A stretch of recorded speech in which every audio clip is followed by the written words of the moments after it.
porque la educación es un pilar básico de una sociedad, de un Estado, de una democracia. Y para ello vamos a conversar en los próximos segundos con una experta,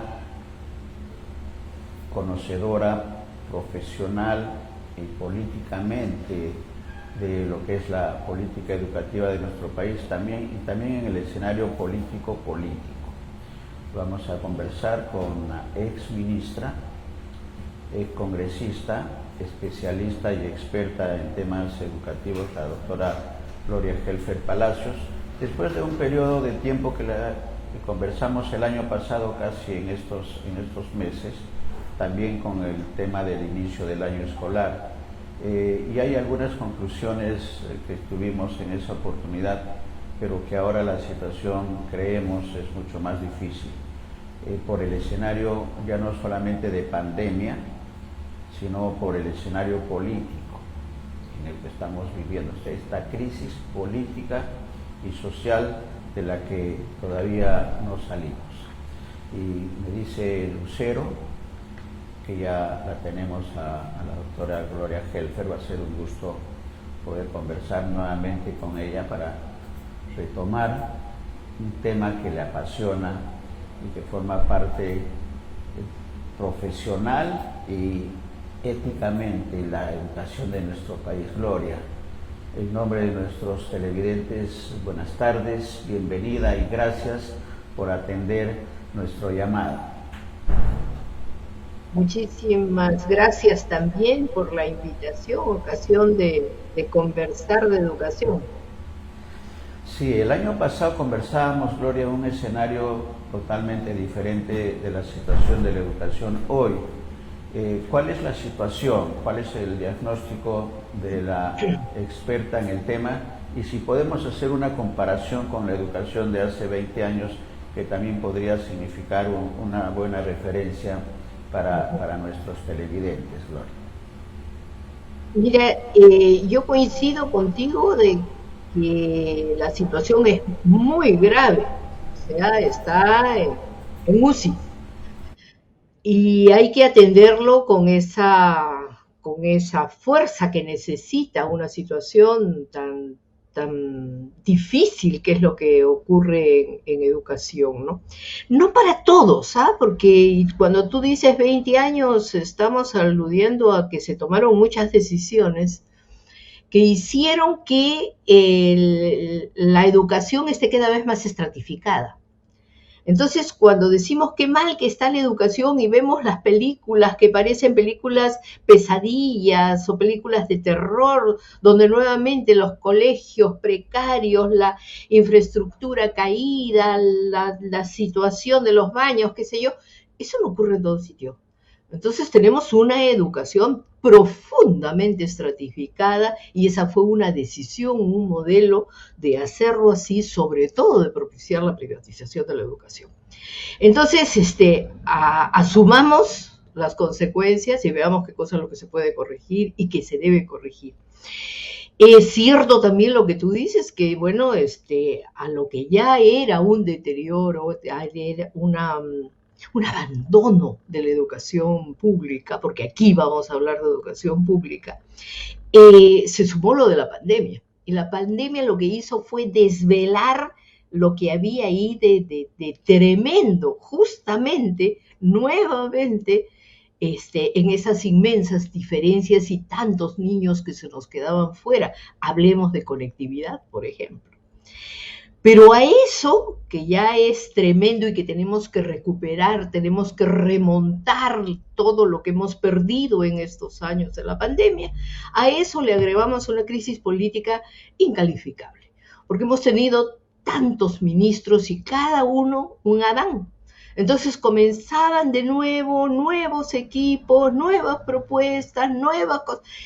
Y esa agenda de los últimos tiempos, yo la denuncio como una agenda que no ha estado centrado en los estudiantes, en las familias, en los profesores, en la medida que son parte de esta comunidad educativa. Entonces ha estado centrada en muchísimas otras cosas, en unas disputas, en una confrontación, que es la que vemos hoy día en el país y que nos afecta a todos y que lo estamos constatando todos los días. Entonces, eso yo creo que es el primer punto, es decir, el poder nosotros centrar la agenda, y yo no creo que se estén dando los pasos necesarios para ello.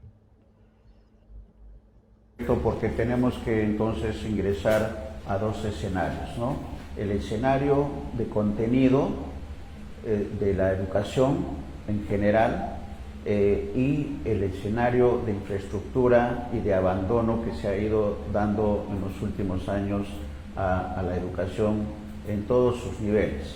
Pero en el nivel regular, Gloria, la situación es complicada. Estas medidas, estas correcciones, es cierto que también la presencia de ministros que han durado poco tiempo, cada uno ha querido poner su sello en la educación, y no dejemos de comentar también en este escenario, Gloria, el papel que ha cumplido en el contenido de la educación el legislativo, los legisladores, que en nuestro concepto han destruido parte de la educación en lo que significa valores, en la identificación de los peruanos pequeños con su país. Entonces, ¿qué hacer? ¿Qué dice la experta? ¿Cómo trabajar en el tema de contenido para luego hablar sobre el tema de infraestructura, que es otra situación también caótica y complicada en nuestro país para la educación? Yo estoy de acuerdo, el tema de contenido para comenzar, de igualdad, los temas de género, por ejemplo, han sido avasallados, han querido eliminarlos, se han puesto una serie de trabas y de controles, cuando lo que tú tienes que propiciar en contenido es lo que tú dices, valores. El principal valor es el respeto de los derechos, ¿no? Entonces, pero no ha ocurrido solamente eso en el Congreso. Entonces, en el Congreso lo que ha habido, y en la última época con muchísima fuerza, es un desmantelamiento de lo que se había avanzado, porque se había avanzado en educación superior, por ejemplo, con la SUNEDU, para poder calificar, para poder ordenar, para poder garantizar que hubiera una educación superior de calidad, que es la que se merecen, es la ambición de los padres darle eso a sus hijos. Y nosotros lo que hemos visto es que se ha desmantelado. Y ahora están a toda carrera terminando este desmantelamiento. Hace poco hemos visto por parte del Ejecutivo, porque el Ejecutivo juega en pared en esto con el Legislativo, lo que está ocurriendo con el Consejo Nacional de Educación. El Consejo Nacional de Educación es una apuesta para poder tener proyecto educativo nacional que nos unifique a todos los peruanos, que podamos imaginar juntos el futuro de nuestro país, y en eso la educación que tú aspiras con esos valores, pero valores comunes que podamos compartir todos los peruanos. Eso ha sido la apuesta por el Consejo Nacional de Educación, pero como molesta, como en los últimos periodos no quieren voces que puedan ser, ese es su rol, tener presencia, tener opinión, decir las cosas que no pueden suceder. Entonces, por lo de San Marcos y la famosa puerta, también hubo pronunciamientos, y ahora tenemos unas denuncias, porque lo que tenemos en este momento, en vez de estar centrando a la gente, los estudiantes, cómo solucionamos los problemas concretos, estamos en una suerte de surtidor de denuncias increíbles. Por ejemplo, eso de los 700 billones en consultorías que no tienen ni pies ni cabeza, porque es todas las consultorías del ministerio, con las consultorías de las evaluaciones, con los pagos a los profesionales que están actualmente trabajando, porque con eso evitaban tener personal permanente, entonces con consultoría. y ahí estaban trabajando. Ese tipo de cosas son las que están ocurriendo ahora. Y yo creo que tenemos que tener el coraje, la fuerza, la firmeza y al mismo tiempo la sensatez y la mesura para ver, descentrar esta agenda, porque lo que necesitamos para atender una emergencia, y yo estoy de acuerdo con lo que hay que ver de atender la emergencia, que es una de las cosas que ha dicho el ministro. Yo digo, bueno, sí, pongamos y vamos a atender la emergencia, pero para atender una emergencia, ¿qué hace la gente? Dice qué cosa es lo que puede hacer cada uno y juntas voluntades. Y entonces distribuyes el trabajo, convocas a la gente porque tenemos que atender esa emergencia. Y eso supone convocar a las familias, convocar a los alcaldes, convocar por supuesto, convocar la convocatoria de los maestros es indispensable, esa voluntad de participación de los docentes. Y esa convocatoria, entonces decir qué cosa es lo que tenemos que atender. Y en este momento tiene cuestiones bien precisas y que debe ser lo que están sintiendo las madres de familia y los padres de familia hoy día. ¿Cómo hago para los útiles? La alimentación. Y si quieres, Néstor, podemos detallarlo, porque ahí está el centro del problema el día de hoy. Dos entonces interrogantes sobre esta situación. Con esta agenda y esta convocatoria a todos los actores que están señalando, Gloria, qué papel debe cumplir en esa situación. Los padres de familia es importante, como bien señala en la parte final, pero también las instancias internacionales de educación pueden intervenir en esta crisis, en esta situación de crisis de la educación en nuestro país. Es importante esta convocatoria, se está dando ella en la medida de las posibilidades de superar la situación. Mira, los organismos internacionales dedicados a esto, al tema educativo, claro que pueden participar y bendito sea si lo hacen, sobre todo con la colaboración para situaciones de emergencia. Pero esto es una decisión que tiene que ser una decisión política. Lo que pasa es que tenemos que hablar todo y en eso los medios de comunicación, las organizaciones de maestros, me refiero al SUT y al sindicato, a las instituciones de la sociedad como foro, a las universidades que han tenido participación tan importante y que están sufriendo tanto justamente por este mismo problema, con esto de la SUNEDU y con invasión de los fueros de las universidades que hemos visto, porque algunas decidieron apoyar a los marchantes y acogerlos, ¿no? Pero aquí lo que tenemos que ver es, en concreto, ¿dónde están los niños? Los niños están en las escuelas, ¿no es cierto? Y esas escuelas están en un territorio, y ese territorio tiene gobernantes, y esos gobernantes, a partir de eso, de abajo hacia arriba, con muchísima participación, tiene que afrontarse el problema que, como estábamos señalando, es de infraestructura, y hay que atenderlo, y yo creo que sí se debe declarar en emergencia la infraestructura educativa en el país, pero, ojo, dos cosas.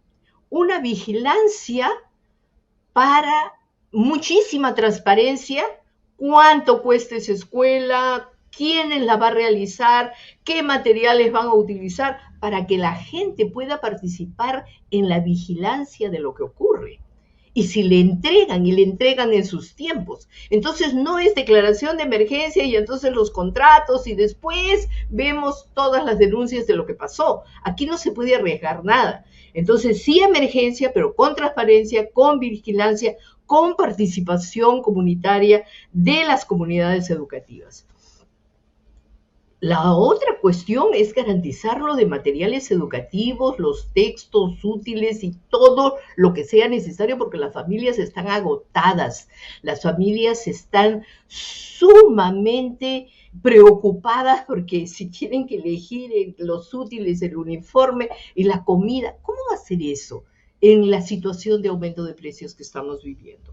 Entonces tiene que garantizarse la llegada oportuna y tenemos que hacer un plan especial de alimentación escolar para enfrentar anemia y desnutrición, porque eso además condiciona, ¿no? Los aprendizajes. Entonces tenemos que ver que los programas de alimentación tienen que ser reforzados y ampliados, no solamente en la escuela, sino en las comunidades, y ahí tienes las organizaciones sociales, y tienes las ollas populares, y tienes muchas formas en las comunidades para poder atender a los niños en alimentación, no solamente con el desayuno o con una comida, sino pensar en también los almuerzos y ir expandiendo. En algunos sitios hay, en otros no, solo en la primaria, y entonces tenemos que ver que los de secundaria también comen.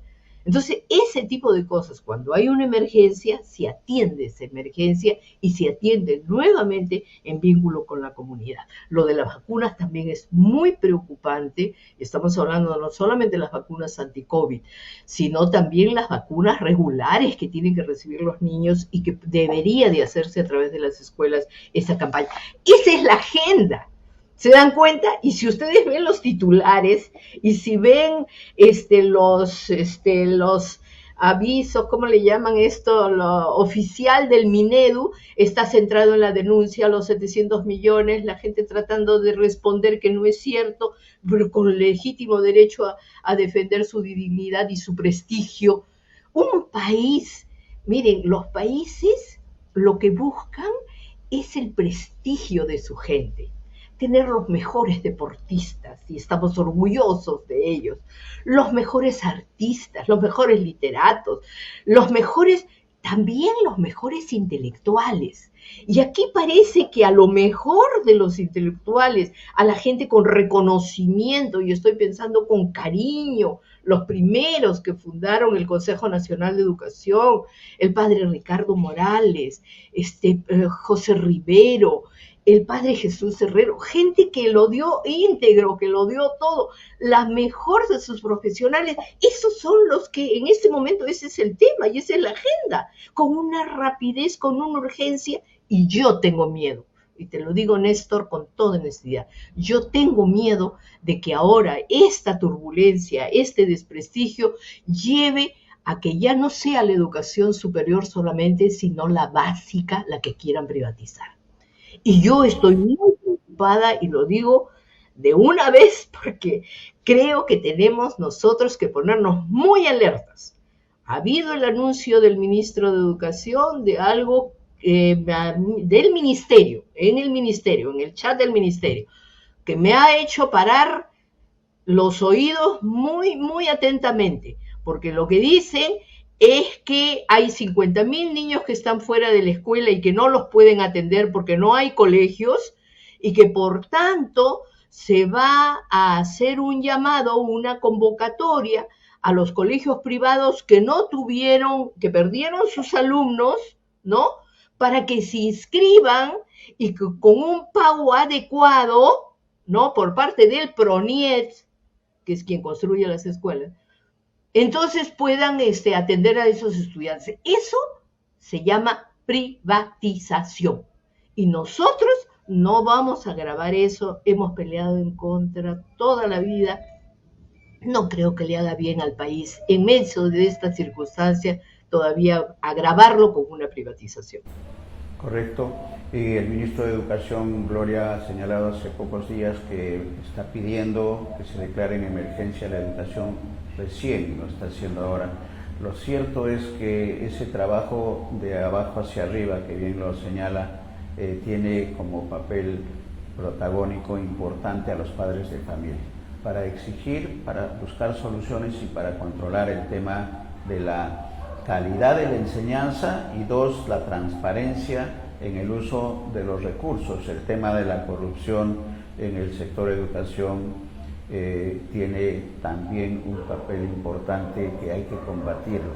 Y las instituciones, hemos hablado del Consejo Nacional de la Educación, Gloria, de la SUNEDU, que forman parte, pero también hay instituciones como Fuero Educativo que deberían estar trabajando o están trabajando, no, la pregunta creo que está mal, el pensamiento, que están trabajando, que también trabajan en el escenario, pero hay una decisión política, y esa decisión política no solamente es la del ministro de Educación, es de la presidencia del Consejo de Ministros, que ha formado parte en algún momento de esa situación, de ese estado de decisiones, la presidenta de la República. ¿Qué medidas se tienen que adoptar? Son decisiones políticas, evidentemente, pero ¿qué decisiones urgentes con el caso, por ejemplo, de esto que preocupa de los 50.000 niños que se quedarían sin estudiar, sin iniciar el año escolar? ¿Qué recomendaciones? Mira, sí hay solución. Sí hay solución y además hay antecedentes de cómo enfrentarlo. Durante la pandemia y a propósito de la pandemia, muchos niños se quedaron sin las escuelas. Es cierto que muchos dejaron porque no podían pagar las escuelas privadas de pequeños montos, precarias, muchos dejaron y se quedaron por los caminantes que se fueron de un lugar a otro. En esas circunstancias se tomaron medidas en el Ministerio de Educación muy acertadas y se lograron trasladar 443.370 estudiantes. Hubo un tránsito de acogida en la educación pública de un volumen así, más de 400.000 estudiantes.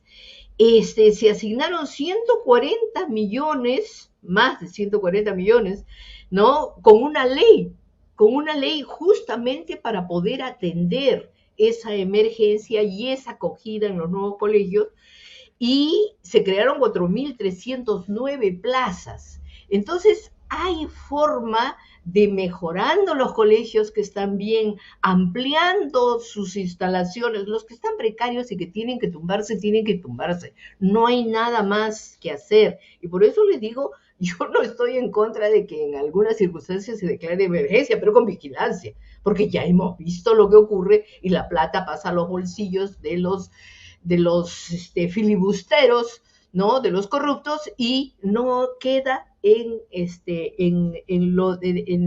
el servicio que debe presentarse a los niños. Entonces, sí se puede hacer. Foro Educativo puede ayudar. Las instituciones civiles, la gente que venimos trabajando en educación, las universidades, en vez de pelearnos con las universidades, dividirlas en universidades, ver la convocatoria de las universidades para que sus mejores profesionales puedan colaborar con estas propuestas de las cosas que podemos hacer, con toda la disposición del mundo. Acá nosotros no podemos pasar solamente para enfrentarnos. Lo que nosotros necesitamos en el Perú, y permíteme un poquito de política, lo que necesitamos en el Perú es el encuentro entre los peruanos. Y un lugar donde los peruanos pueden encontrarse es en la escuela pública de buena calidad, donde la gente ambicione estar y podamos reconocernos en nuestras diferencias, ese mundo andino que hoy día clama y que vienen a Lima para tener una presencia. Nosotros tenemos que saber que la educación es clave en ese encuentro entre los peruanos. Por eso les digo, nosotros estamos dispuestos a colaborar en todo lo que sea necesario. La educación va a ser clave, ¿no? Y es clave para el desarrollo del país, para los cambios que se están esperando, los cambios no solamente en el tema educativo, sino de mentalidad de los peruanos, superar estas diferencias, estas brechas que se han dado a lo largo de los años y que creo que son tiempos ya de cambios. Eso va a llegar seguramente en su momento, Gloria. Y a propósito nos pone producción para bajar un poco la tensión y la preocupación de lo que tenemos como agenda diaria en BIS Televisión, esta caricatura, esta reflexión de Quino que dice Mafalda, conocida Mafalda, de tanto ahorrar en educación nos hemos hecho millonarios en ignorancia. ¿Qué tan cierta es esta expresión de Mafalda en estos tiempos y en un escenario como el Perú, Gloria? Es el genio de Quino, pues. Eso es lo que nos expresa ahí, es que en educación los países no ahorran. Los países invierten, ponen su riqueza, si tenemos crecimiento, si hay más dinero, hay que ponerlo en la educación, y hay que ponerlo en la educación pública, que es la que junta a los peruanos. Porque si nosotros no ponemos esos millones, ¿no? Si ahorramos en educación, como dice Mafalda, nos hacemos millonarios en ignorancia. Y ignorancia es, es la frustración de las familias y es la frustración de los países. O sea, aquí hay un doble movimiento, ¿no es cierto? La apuesta de las familias es por la educación. La apuesta de los países tiene que ser por la educación. Entonces, si apostáramos a eso, muchísimo menos ignorancia, muchísima más riqueza para las personas y muchísima más riqueza para el país también, ¿no?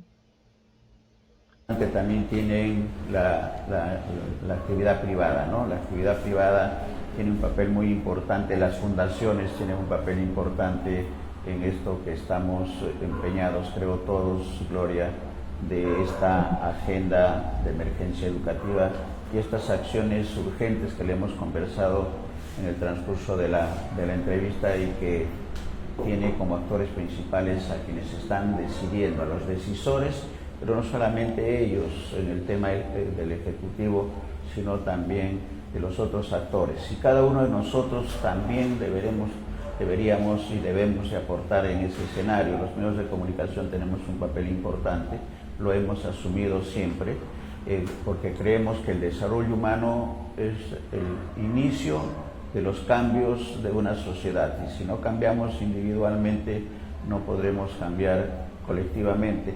¿Qué optimismo tenemos, Gloria? ¿Qué optimismo tiene Gloria Gelfel Palacios con respecto a la educación, con respecto a nuestro país, Gloria? Mira, yo soy una optimista siempre porque hay que tener la energía, el espíritu, la fuerza para seguir luchando. Y no podemos dejar a nuestros niños, no podemos dejar porque ese es el pesimismo de que nada va a cambiar, que toda la vida va a ser así, ¿no? Y a mí me gusta imaginar, entonces si quieres mi optimismo lo expreso en algo así, de imaginar qué hubiera pasado si hace 20 años, hace 30 años, hubiéramos hecho una enorme apuesta por la educación pública. Y las familias no hubieran tenido que refugiarse, porque como la educación pública estaba mal, se refugiaron en la educación privada. Y si hubieran sido tan buenas nuestras escuelas que todos quisieran entrar en ellas.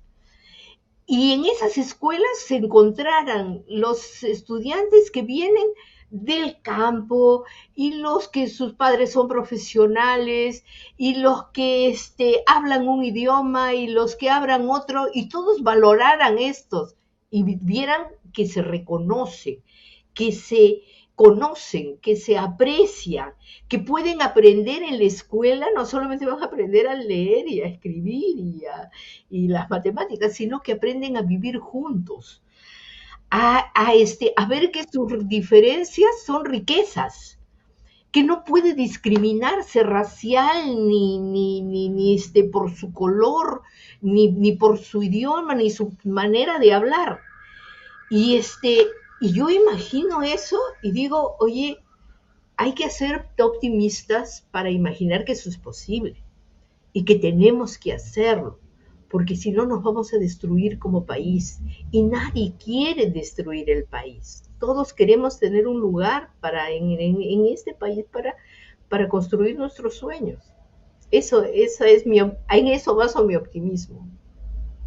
Y lo maravilloso de nuestro país, Gloria, no solamente son las bellezas arquitectónicas, naturales, nuestras riquezas que están bajo tierra, lo más maravilloso de nuestro país es su gente que creo que está entendiendo que estamos en tiempos de cambios y eso parece que nuestras autoridades elegidas y no elegidas no están sintonizando en esa línea, pero somos también optimistas que esta situación se va a dar en su momento y esperemos que sea lo más rápido posible, sobre todo en el tema de la educación, que es tan importante para el crecimiento de los pueblos. Gracias, Gloria. Si hubiera alguna reflexión final, por favor, para nuestros televidentes.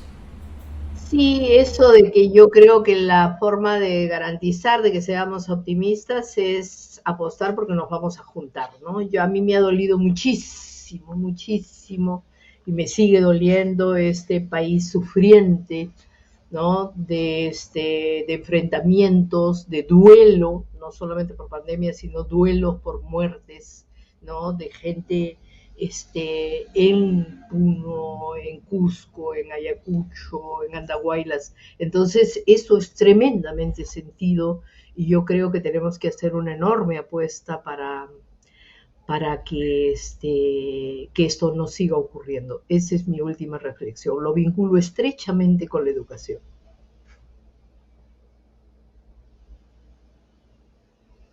Un mensaje que nos escribe Nelly Klaus, una especialista en educación también preocupada por esta situación, pero creo que ese grupo de especialistas y de expertos en educación, Gloria, tienen en sus manos también un gran trabajo y en esa línea, como medio de comunicación, nosotros estaremos siempre en esa trinchera, en ese escenario y en esa actitud. Gracias, Gloria, buen día y esperemos volver a conversar en muy breve tiempo con noticias más alentadoras, no solamente Claro en que el sí. contenido, sino también en la infraestructura que es tan necesaria para una buena educación. Un abrazo, buen día. Un abrazo para ti también. Gracias.